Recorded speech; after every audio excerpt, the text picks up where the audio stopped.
upon a midnight dreary, while I pondered, weak and weary, over many a quaint and curious volume of forgotten lore. While I nodded, nearly napping, suddenly there came a tapping, as of someone gently rapping at my chamber door. This some visitor, I muttered, tapping at my chamber door. Only this and nothing more. Ah, distinctly I remember it was in the bleak December, and each separate dying ember wrought its ghost upon the floor. Eagerly I wished the morrow.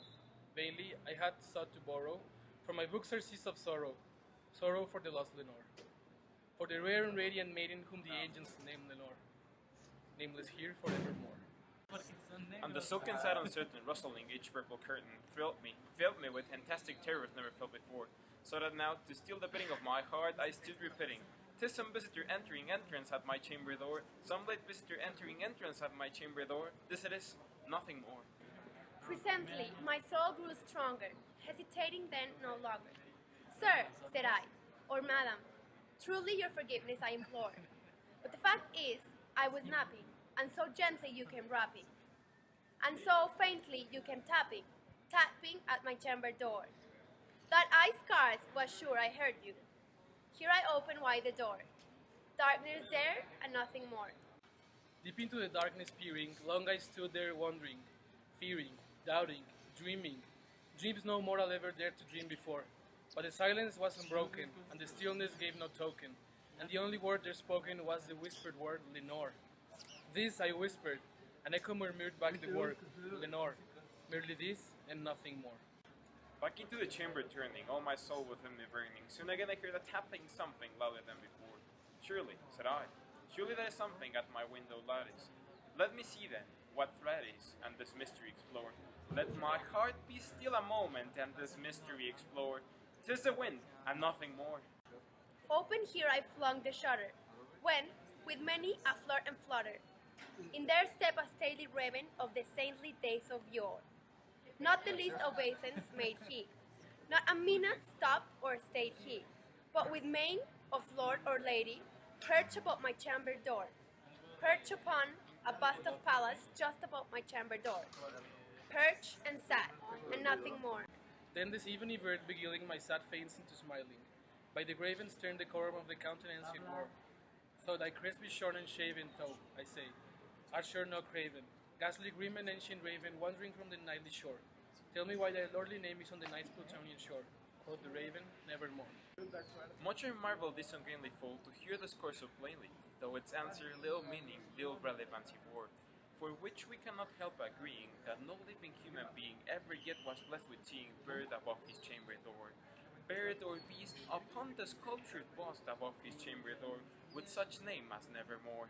But the raven, sitting lonely on the placid bust, spoke only that one word, as if his soul in that one word he did outpour.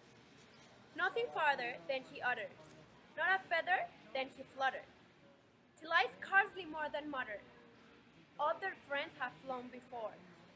On the morrow he will leave me, as my hopes have flown before. Then the bird said, nevermore. Started at the stillness broken by replies so aptly spoken. Doubtless, I say, but the others is the only stock in store, caught from someone happy, master whom unmerciful disaster followed fast and followed faster, till the sounds of burden bore, till the dirges of his hope in that melancholy burden bore, of never, nevermore.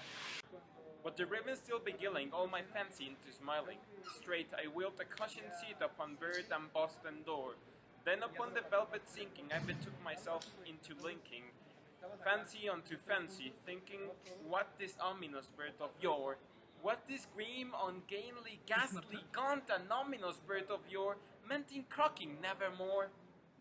This I sat engaged in guessing, but not syllable expressing, to the foal whose fiery eyes now burn into my bosom's core.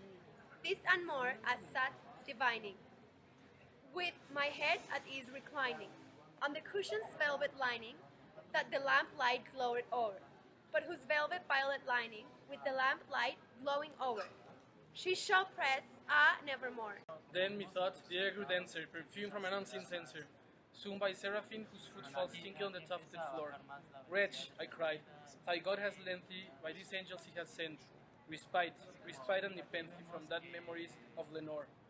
Quaff, oh quaff this kindly Nepenthe and forget this lost Lenore. Quoth the raven, nevermore. Prophet, said I, think of evil. Prophet still, if bird or devil. Whether tempest sent or whether tempest tossed, thee here ashore, desolate yet all undaunted, on this desert land enchanted, on this home by horror haunted, tell me truly, I implore, is there flaming glee? Tell me, I implore, quoth the raven, nevermore. Prophet, said I, think of evil. Prophet still, if bird or devil. By that heaven that bends above us, by that God we both adore, tell this soul with sorrow laden if, within the distant Aden, it shall clasp a sainted maiden, whom the angels name Lenore. Clasp a rare and radiant maiden, whom the angels name Lenore. Quoth the raven, nevermore. Be that word or sign of parting, bird or fiend, I shrieked, upstarting, get thee back into the tempest on the night's Plutonian shore. Leave no black plume as a token of that light thy soul had spoken.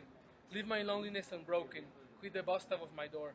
Take thy beak off of my heart, and take thy form from off my door. Quoth the raven, nevermore. And the raven never flitting, still a sitting, on the pallid bust of Pallas just above my chamber door. And his eyes have all the seeming of a demon's that is streaming, and the lamp light o'er him, streaming, throws his shadow on the floor. And my soul from out that shadow, that lies floating on the floor, shall be lifted nevermore.